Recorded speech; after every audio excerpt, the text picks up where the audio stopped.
La fisioterapia respiratoria es una especialidad dentro de la fisioterapia que a través de un conjunto de técnicas de tipo física que junto con el tratamiento médico pretenden mejorar y mantener una óptima función ventilatoria y respiratoria del organismo. Según los datos estadísticos del Servicio de Fisioterapia del Hospital Pediátrico Pereira Rosell, el 84% de los usuarios que son derivados para realizar fisioterapia respiratoria son menores de 24 meses, por lo cual se cree adecuado referirse a las técnicas de fisioterapia para este grupo de usuarios. Dentro de este grupo de pacientes, la bronquiolitis es la afección respiratoria pediátrica más frecuente derivada a fisioterapia. Se conoce que la bronquiolitis comienza por una afección de las vías respiratorias extratorácicas y después de 48 a 72 horas se extiende a las vías respiratorias intratorácicas, o sea que vamos a tener una afección de toda la vía aérea, con inflamación de la mucosa respiratoria, broncoespasmo e hipersecreción. En el niño pequeño hay dos características de la pared bronquial que determinan rápidamente un estado de obstrucción importante de la vía aérea. Por un lado tenemos el pequeño diámetro de la luz bronquial y por otro lado la mayor cantidad de glándulas mucosas y que también son de mayor tamaño que en el adulto. Entonces tenemos un pequeño diámetro de calibre bronquial que se vuelve más pequeño por la acumulación de secreciones. Y acá es donde entra en juego la fisioterapia, eliminando todas estas secreciones y permitiendo que el aire circule con mayor libertad dentro del árbol respiratorio. Al eliminar las secreciones, la hiperinsuflación pulmonar, que es una consecuencia de la obstrucción, va a disminuir y esto se va a traducir en una disminución del trabajo respiratorio del niño, lo que a su vez le va a brindar confort. Algunos de los beneficios que se evidencian luego de la fisioterapia en los pacientes es que estos se alimentan y duermen mejor, así como también va a impedir que las secreciones se estanquen y tapen los bronquios formando atelectasias. ¿Cómo se logra eliminar las secreciones de las vías respiratorias? Para eso se debe determinar en qué lugar del tracto respiratorio se encuentran las secreciones, para lo cual se debe evaluar al niño, hacer un examen físico detallado, observando la presencia de síndrome funcional respiratorio, hiperinsuflación, frecuencia respiratoria, frecuencia cardíaca, saturación de oxígeno y observar la permeabilidad de la vía aérea, tanto de la vía aérea superior como de las vías aéreas intratorácicas. Para esto último, necesitaremos auscultar al niño para determinar en qué generación bronquial se encuentran las secreciones y determinar el tipo de maniobras fisioterapéuticas que se utilizarán para movilizar estas secreciones. Mucha presencia de sibilancias va a indicarnos que el paciente no está apto para que se le realice fisioterapia. Se deberá eliminar el broncoespasmo para luego poder eliminar las secreciones. Por este motivo, la fisioterapia debe estar precedida de una aerosolterapia broncodilatadora y o antiinflamatoria que es necesaria por el carácter multifactorial de la obstrucción bronquial en este tipo de enfermedad. Si el paciente presenta sonda nasogástrica o sonda orogástrica, se deberá abrir la sonda y colocarle un colector. En el caso de que evidenciemos secreciones a nivel bronquial, las cuales en la bronquiolitis generalmente se localizan en las vías aéreas medias, utilizaremos la inspiración lenta prolongada como técnica principal de higiene bronquial. Es una técnica pasiva que tiene como objetivo obtener un volumen expiratorio mayor que el de una aspiración normal. Esta se lleva a cabo realizando una presión manual tóraco-abdominal lenta que se inicia al final de la expiración espontánea y continúa hasta el volumen residual. Se debe colocar al niño en decúbito dorsal sobre un plano semiduro. En el final del tiempo expiratorio espontáneo se realiza una presión manual conjunta abdominal y torácica que se continúa hasta el volumen residual. Esta presión es lenta y puede llegar a oponerse a 2 o 3 intentos inspiratorios. No se debe realizar presión durante la primera etapa de la expiración. Las manos se mueven en sentido diagonal y los pulgares deben estar aducidos al resto de los dedos. Esta maniobra busca la desinsuflación pulmonar junto con la higiene de la periferia broncopulmonar, lo que es posible gracias a este tiempo expiratorio prolongado y a la compresión extrínseca que sufren los bronquios durante la compresión tóraco-abdominal. Esto disminuye la luz bronquial y por lo tanto el rozamiento del aire contra las secreciones bronquiales aumenta, movilizando las mismas hacia proximal debido al movimiento ciliar. La expiración lenta prolongada puede complementarse con vibraciones. Estas tienen como objetivo aumentar el batido ciliar, aunque por sí solas no movilizan secreción. Cuando las secreciones se encuentran a nivel proximal, buscaremos que el niño tosa. Esto lo notamos al sentir las secreciones debajo de nuestras manos, o escucharlas a distancia o ocultarlas en la vía aérea proximal. Para que tosa, podemos cambiarlo de posición, lo cual generalmente provoca el reflejo de tos. En el caso de que el niño no tosa de forma espontánea, podemos estimular la tos con un bajalenguas a nivel orofaringio. O, en último caso, realizaremos aspiración de secreciones instrumentales. La higiene canalicular del niño no es completa si no va acompañada de la permeabilización de las vías respiratorias extratoráxicas. Como sabemos, desde el nacimiento hasta los 4 o 5 meses de vida, la única vía ventilatoria es la vía nasal, excepto durante el llanto. Por este motivo, es de suma importancia evitar la obstrucción de la misma. Además, sabemos que las infecciones de las vías extratoráxicas son el punto de partida más frecuente de las patologías de las vías aéreas intratoráxicas. La desobstrucción rinofaringea retrógrada es una técnica de inspiración forzada que tiene como objetivo la higiene de las vías respiratorias extratoráxicas. Pretende disminuir la obstrucción nasal, favoreciendo la expulsión de las secreciones nasofaríngeas. Puede estar acompañada de instilación nasal de suero fisiológico o suero salino hipertónico. Para realizar la desobstrucción rinofaringea retrógrada, vamos a aprovechar el reflejo inspiratorio que sigue a una expiración lenta prolongada o al llanto.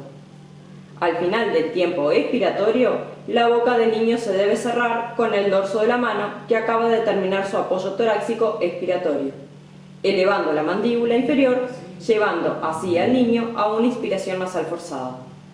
Cuando estamos frente a una obstrucción nasal importante, podemos repetir la maniobra varias veces durante la higiene bronquial. Si la vamos a realizar junto a instilación de suero fisiológico o suero hipertónico, se debe preparar el suero previamente.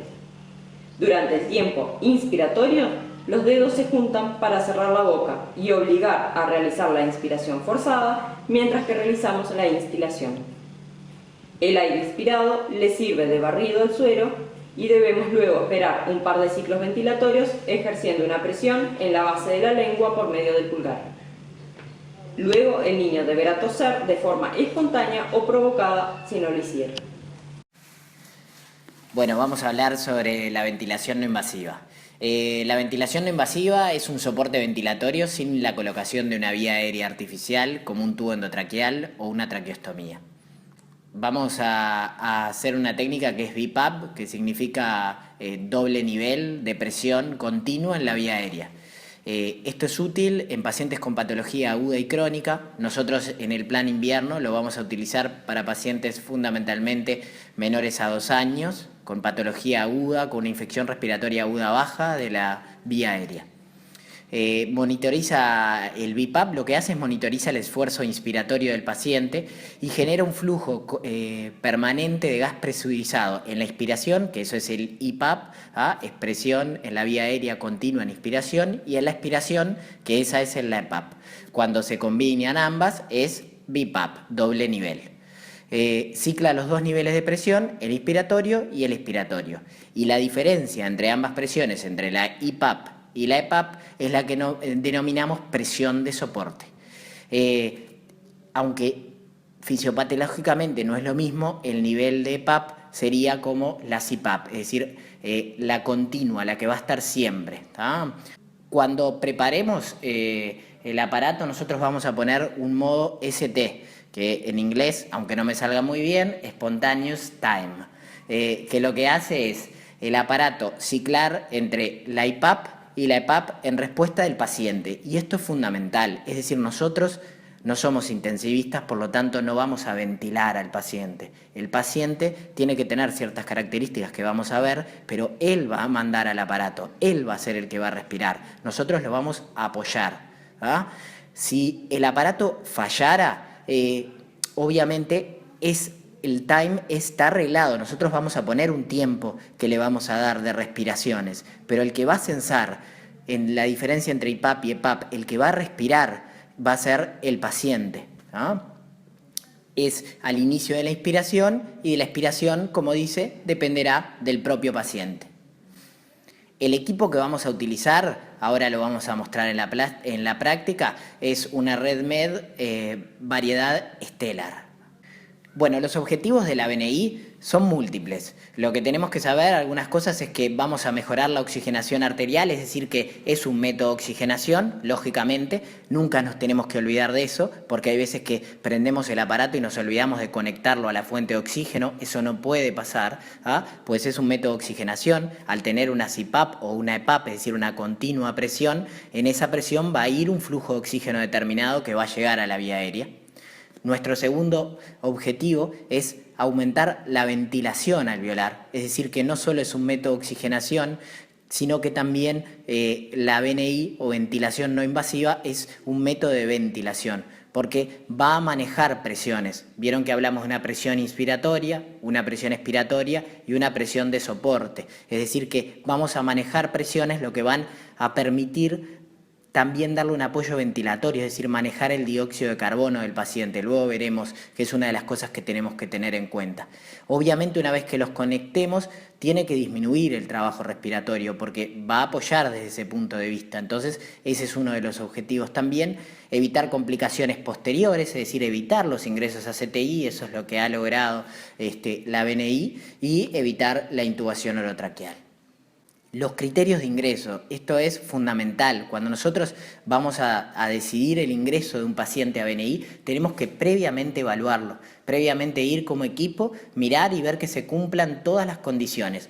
Porque vuelvo a repetir, esto no es un CTI, es un área de cuidados moderados en la cual vamos a ayudar al paciente, pero tenemos que tener claro de que este paciente está para nuestra unidad y que vamos a darle un beneficio. Si nosotros no podemos darle un beneficio, tiene que ir al CTI.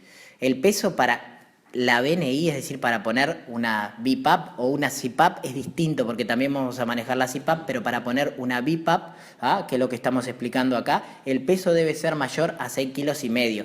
Esto en realidad es un consenso porque sabemos que cuando tienen un peso mayor a este, el equipo censa las inspiraciones y las expiraciones. ¿Por qué es este peso? Porque sabemos que el paciente tiene una fuerza respiratoria que va a poder la máquina censar su fuerza. Si pesa menos, es tan chiquito que la máquina, que es una máquina que inicialmente es diseñada para adultos, y nosotros la pasamos a pediatría, y por eso es que tiene que tener un peso determinado que nos tenemos que acordar. Un lactante de 4 kilos no va a censarlo a la máquina porque su aparato respiratorio no produce la fuerza necesaria. Los criterios son esto: un TAL de 8 inicial sin respuesta al tratamiento. Esto se puede ver fundamentalmente en la emergencia. En los pacientes que nosotros vamos a ir a ver en piso, la indicación formal que vamos a ver más es un TAL mayor a 6, el score de TAL modificado, mantenido sin respuesta al tratamiento que se está realizando por la SARA y el tratamiento del plan invierno.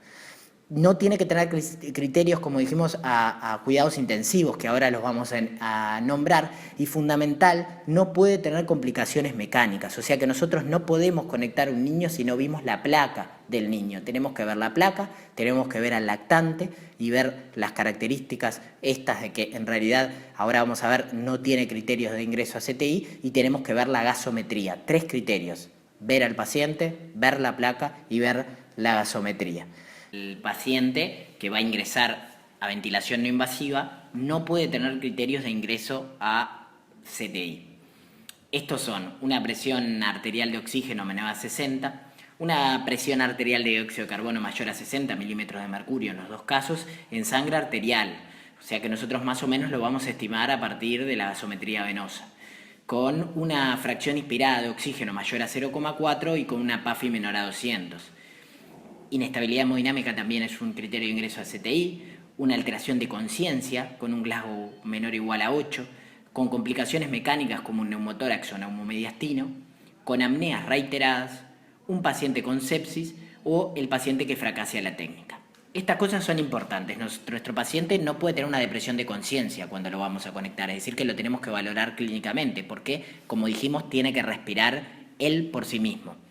Lo otro, no puede tener alteraciones gasométricas severas, porque nosotros, como dijimos, no somos intensivistas, por lo tanto lo vamos a ayudar, pero no vamos a manejar al paciente más grave desde el punto de vista respiratorio, que son estos criterios gasométricos. Tampoco puede estar inestable hemodinámicamente o séptico.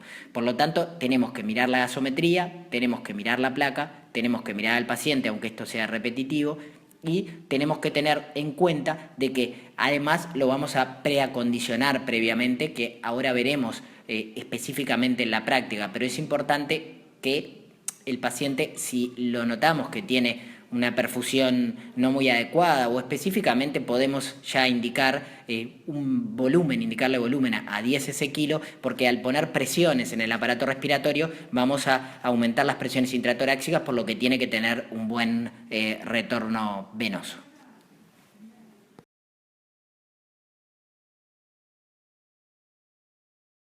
Bueno, vamos a explicar el armado. Tenemos el equipo de BNI y los implementos que vamos a precisar, ¿tá?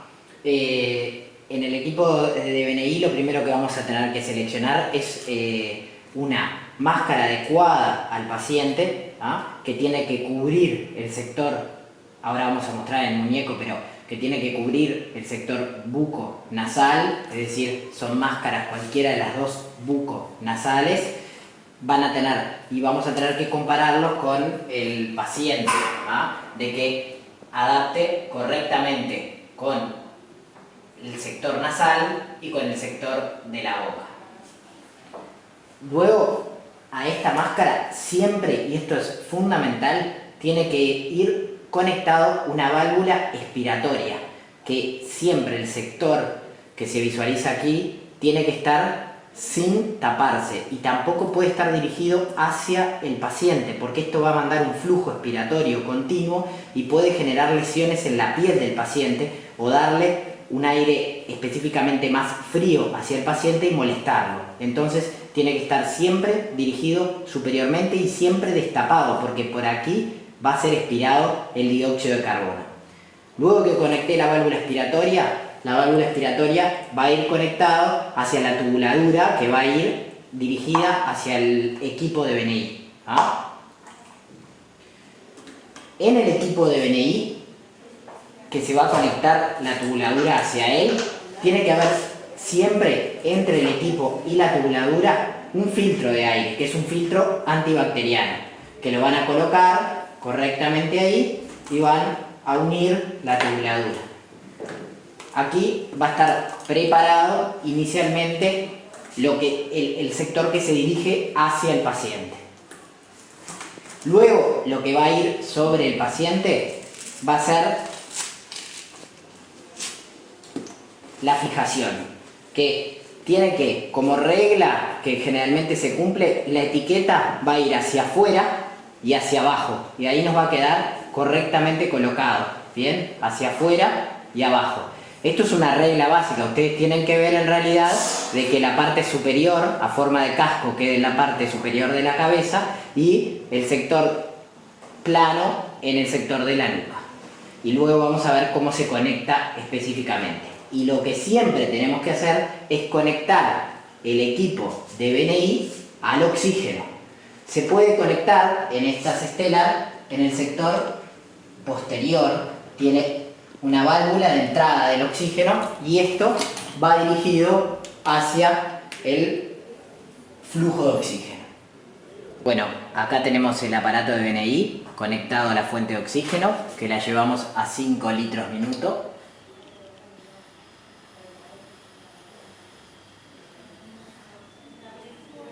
Y previamente, es una cosa importante, tuvimos que haber colocado agua destilada en la cámara hasta un nivel que está demostrado ahí, porque se tiene que humidificar el aire que va a salir. Y el humidificador generalmente está en el sector central, en el número 3. Ahora estamos prontos para fijar los parámetros. Está todo conectado al equipo y vamos a pasar a fijar los parámetros. Lo primero que hay que hacer es desbloquear el equipo. Nosotros ya lo prendimos previamente con un botón que se ubica en el sector posterior. Luego, para desbloquear, tenemos que tocar los botones de monitor y de setup a la vez, y luego el botón central análogo al medio. Ahí nos dice fijar hora, tocamos y nos va a salir para fijar los parámetros. Vamos a ir al botón de Setup y ahí vamos a tener el modo que vamos a utilizar, que el modo que vamos a utilizar es modo ST.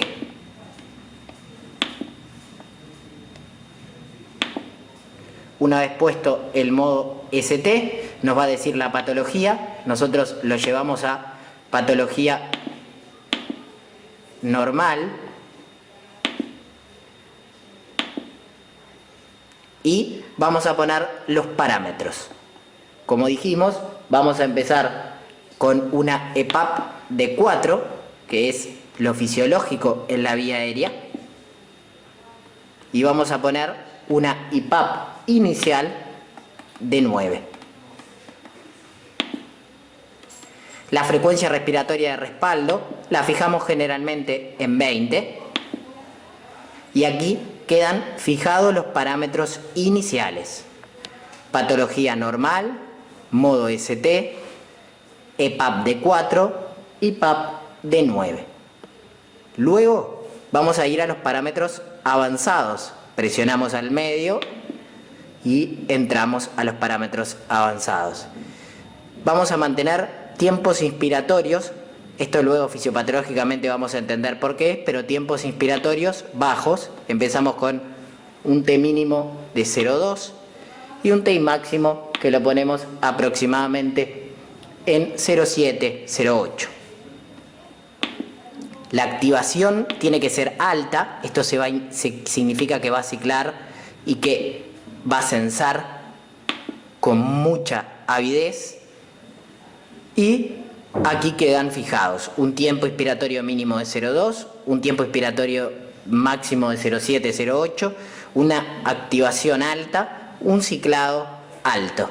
Luego lo otro podemos no modificarlo porque es el tipo de máscara, que es facial, y en tiempo de subida, que va a ser lo que va a demorar en subir hasta este tiempo inspiratorio que marcamos. Luego volvemos en Setup y podemos volver hacia el sector inicial. Para bloquearlo hacemos lo mismo. Tocamos ambos botones y el análogo. Y allí queda bloqueado para iniciar el proceso de ventilación.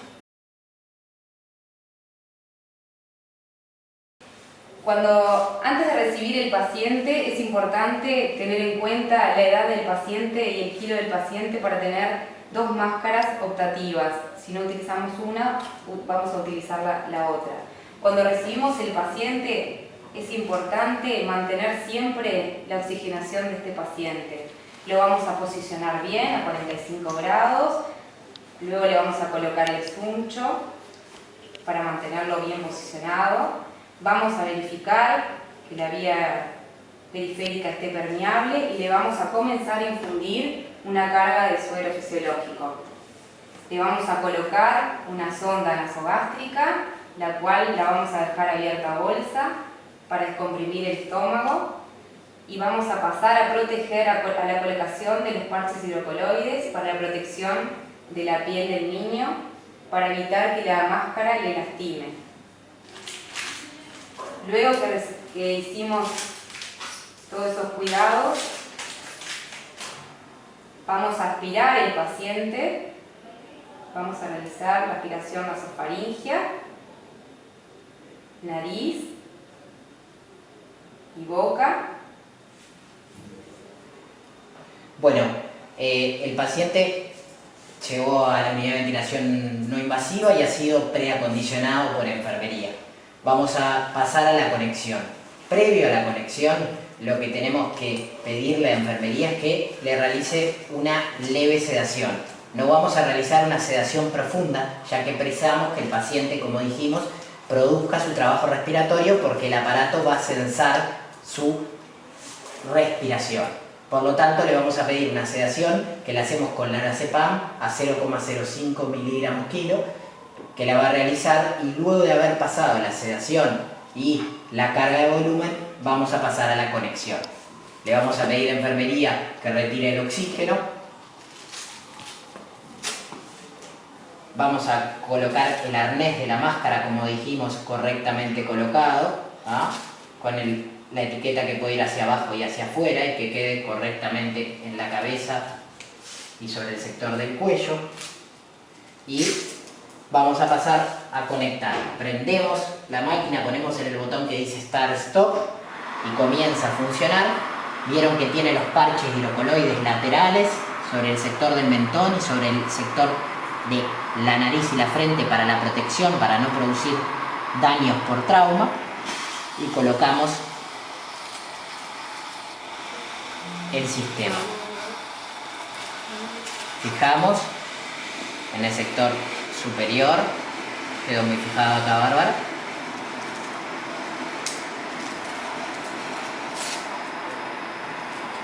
Fijamos en el sector superior y en el sector inferior.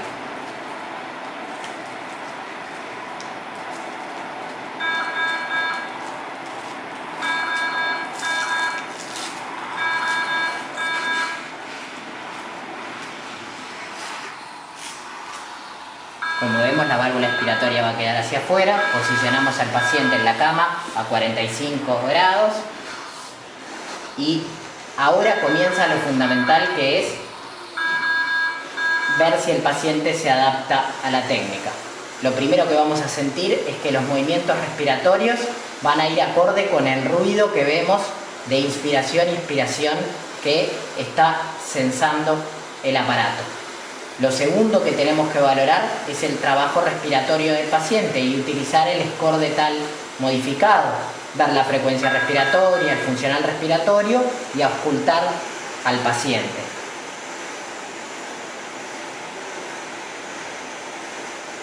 Tenemos que ver que no hayan fugas y que esté correctamente coaptado.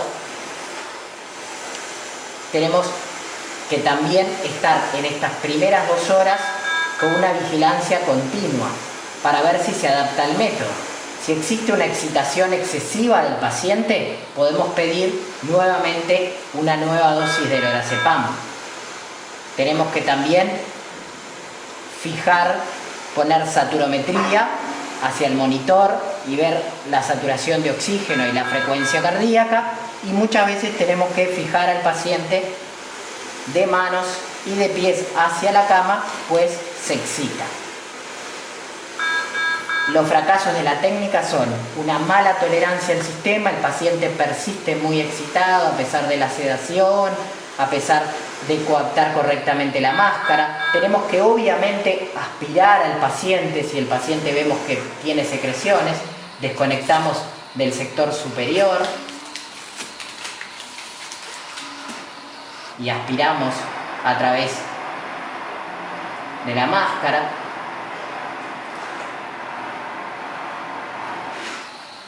Tenemos que volver a realizar el score de tal y auscultar el paciente. Si tiene broncostrucción significativa, tenemos que realizar el tratamiento como conocemos y se coloca un tubo en T para realizar nebulizaciones que va a ir entre la tubuladura y la válvula expiratoria y se nebuliza el paciente y se puede producir el tratamiento de la broncostrucción a través del mismo aparato de BNI. A las 2 horas sacaremos una gasometría y iremos viendo la tolerancia y la adaptación del paciente al método. Bueno, por último pasamos a realizar las indicaciones de enfermería que vamos a haber realizado previamente. Obviamente vamos a colocar al paciente a 45 grados. Le vamos a haber colocado la sonda nasogástrica. Vamos a suspender inicialmente la bioral.